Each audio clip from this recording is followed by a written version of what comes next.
ভূমাফিয়ার বিরুদ্ধে সংবাদ প্রকাশ করায় আক্রান্ত সাংবাদিক। ভূমাফিয়া চক্রের আক্রমণের অভিযোগ, পূর্বাঞ্চল প্রতিদিনের শিলচরে প্রতিনিধি আহত। যে মাটির দালাল তার বিরুদ্ধে আমার নিউজটা করা দোষী। আরে আমার মানুষের নিউজের লেগে ঢাকা আমি নিউজ করতাম না। মারার পরে অরবিন্দু আর তার লগে আর ৩-৪ জন আনিয়া মানে দাস মানে ওইটা মানে আমি তো মানে অবাক লাগি গেছি।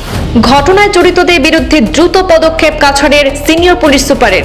রাতেই আটক একজন। ভূমাফিয়া অরবিন্দ দাসের বিরুদ্ধে অভিযোগ প্রকাশ করায় সাংবাদিককে লক্ষ্য করে আক্রমণের অভিযোগ। গতকাল রাতে শিলচর চেংকুরি পয়েন্টে দলবদ্ধ আক্রমণের অভিযোগে আহত সাংবাদিক সুরজিৎ চক্রবর্তী। পুলিশ এবং স্থানীয়দের সহযোগিতায় ভূমাফিয়া অরবিন্দ দাস এবং তার সহযোগীদের হাত থেকে উদ্ধার সুরজিৎ চক্রবর্তী। ঘটনার পরে তাৎক্ষণিকভাবে পদক্ষেপ গ্রহণ করেছেন কাছাড়ের senior police super Parthapratim Das. রাতে মামলা দায়েরের পর আটক করা হয়েছে ঘটনায় জড়িত এক সন্দেহভাজন ব্যক্তিকে। পালিয়ে গা ঢাকা দিয়েছে ভূমাফিয়া অরবিন্দ দাস সহ অন্যান্য সহযোগীরা। তল্লাশি চালাচ্ছে পুলিশ। যে মাটির দালাল তার বিরুদ্ধে আমার নিউজটা করা দোষী। এ আমার ডাকিয়া উঠিয়া করা তার আমি ৫০,০০০ টাকা আমি নিউজ কারের জায়গায় করি আর কি তার লেগে তার বদনাম করি। আরে আমার মানুষের নিউজের লেগে ঢাকা আমি নিউজ করতাম না। মারার পরে অরবিন্দু আর তার লগে আর ৩-৪ জন আনিয়া মানে দাস লাঠি সাঠি রড ফট মানে ইট সিট লইয়া মায়ের মানে আমার বেতালা মায়ের শুরু করছে। আমরা সাংবাদিকরা মানে রাস্তাঘাটে ঘোরাফেরা করতাম যে আমরা ভয় লাগে যে কোনো মুহূর্তে এই যে দুষ্কৃতিকারী আছে দালাল আছে এরা আমরা মাটির দালাল এবার ড্রাগস মাফিয়া তারা জেল থেকে বাইরেই আমরা অ্যাটাক করার চেষ্টা করি। গতকাল রবিবার সন্ধ্যা রাতে আত্মীয়র বাড়ি থেকে ন্যাশনাল হাইওয়ে আউটপোস্টে আসার পথে ভূমাফিয়া অরবিন্দ দাসের সহযোগীদের মুখোমুখি হন সাংবাদিক সুরজিৎ চক্রবর্তী। অভিযোগ মতে ন্যাশনাল হাইওয়ে আউটপোস্টের সামনে থাকা একটি বাজারে ডেকে নিয়ে তার বিরুদ্ধে সংবাদ প্রকাশ করার প্রসঙ্গ তুলে প্রশ্ন তুলেন অরবিন্দ দাস। এক পর্যায়ে কথা কাটাকাটি থেকে বাকবিতণ্ডা সৃষ্টি হয়। একসময় সাংবাদিকের উপর আক্রমণের অভিযোগ উঠেছে ভূমাফিয়া চক্রের বিরুদ্ধে। স্থানীয় একজন ব্যক্তি সুরজিৎ চক্রবর্তীকে সেখান থেকে বাজারে বাইরে নিয়ে আসেন। অভিযোগ, এরপর অরবিন্দ দাস আরো কয়েকজনকে সাথে নিয়ে এসে উপস্থিত হয়ে পুনরায় উত্তেজনা সৃষ্টি করে আর এতে আহত হয়েছেন সুরজিৎ চক্রবর্তী। পরে তিনি সাহায্যের জন্য চিৎকার করলে ন্যাশনাল হাইওয়ে আউটপোস্টের পুলিশ কর্মীরা ঘটনাস্থলে পৌঁছে তাকে সেখান থেকে উদ্ধার করে থানায় নিয়ে যান। এই ঘটনার পরিপ্রেক্ষিতে সুরজিৎ চক্রবর্তী, অরবিন্দ দাস সহ বেশ কয়েকজনের বিরুদ্ধে থানায় মামলা দায়ের করেছেন। বিষয়টি জানানো হয় কাছাড়ের সিনিয়র পুলিশ সুপার পার্থপ্রতিম দাসকেও। শেষ খবর পাওয়া পর্যন্ত কাছাড়ের সিনিয়র পুলিশ সুপারের নির্দেশে গতকাল রাতেই ঘটনায় জড়িত সন্দেহে সুবল দাস নামে একজনকে আটক করেছে পুলিশ। ঘটনাটিকে ঘিরে এলাকায় উদ্বেগের সৃষ্টি হয়েছে।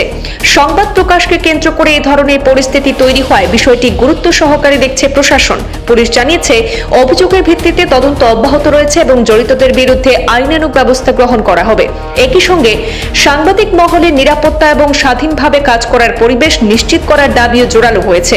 এখন নজর তদন্তের অগ্রগতির দিকে। আমি সুরজিৎ চক্রবর্তী, বাসা আমার ন্যাশনাল জগৎবন্ধু লেন। আমি পূর্বাঞ্চল প্রতিদিনের ইনচার্জ এবং বিভিন্ন সামাজিক কাজের লগে যুক্ত আছি। দেখুন, আমরা হইলাম সংবাদ মাধ্যম, যেটা আমরা সত্যতা আছে এটা আমরা তুলিয়া ধরার লাগিয়া। তো আমি তো সবেরই নিউজ করি, হ্যাঁ, নিউজের তো যেটা সত্যতা আছে যাচাই করি, আমরা তো নিউজ করি। কিন্তু আজকে কি হয়েছে, আমি আসলাম শ্বশুর বাড়ি আমার সিকুনা। এই সময় 6:30 7টা বাজে। আমি শ্বশুর বাড়ির থেকে আইয়া এখানে মনে করছি এটা বাজারও মানে ওই দোকান একটা আছে, কিছু একটা জিনিস লইমু আর কি। আমার ওই অরবিন্দ দাস এর বাড়ি আশ্রম রোড, এটা মাটির দালাল।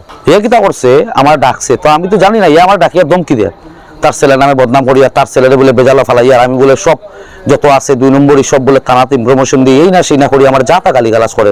আমি জিম ধরে চুপচাপ শুনিয়া এবারে আমার 50,000 টাকা দিবে এই না সেই না, হ্যাঁ দেখিলি মু তুই কত বড় নেতা হইছ, পুলিশও গালিগালাজ করছে।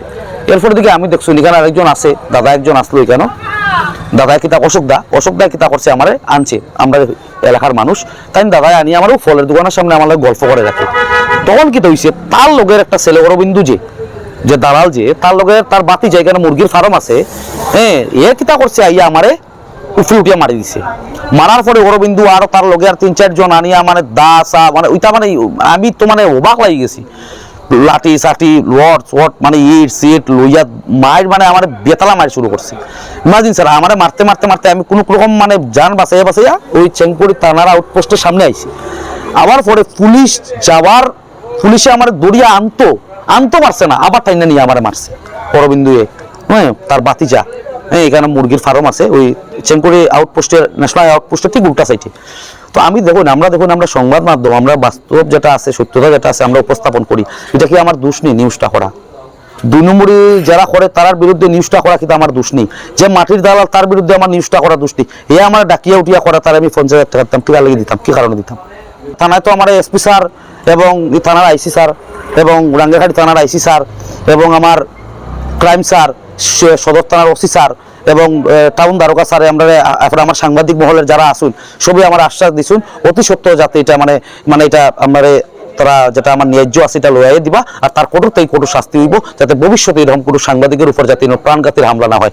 আমার যদি মানে অশোক বা এই থানার যদি মানে এলসি তাই যদি নাই আমার বাসাইতা, আর ও আরেক ভাই আছে ওই আমার সামনে দাঁড়ানি আছে ওই ভাইটা তারা যদি আমার না বাঁচাইতো তে আমারে প্রাণে মারি লইল না, আমার মুখটুক ডাকি আমার মার শুরু করছে। এরপরে আমার একটা ওয়ার্নিং দেওয়া গেছে, যেখানে পাইবো ওইখানে আমার মারবো, মানে আমার শেষ করবো তো ছাড়বো। আমি নিউজ খারাপ জায়গায় করি আর কিতার লেগে তার বদনাম করি, আর আমার মানুষের নিউজের লেগে ডাকা আমি নিউজ করতাম না, কিতার লেগে নিউজ করতাম না, কি কারণে নিউজ করতাম না? তো সংবাদ মাধ্যম বন্ধ হয়ে যাবো, নিউজ করতাম না, নিউজ টোটালি বন্ধ করে দিন।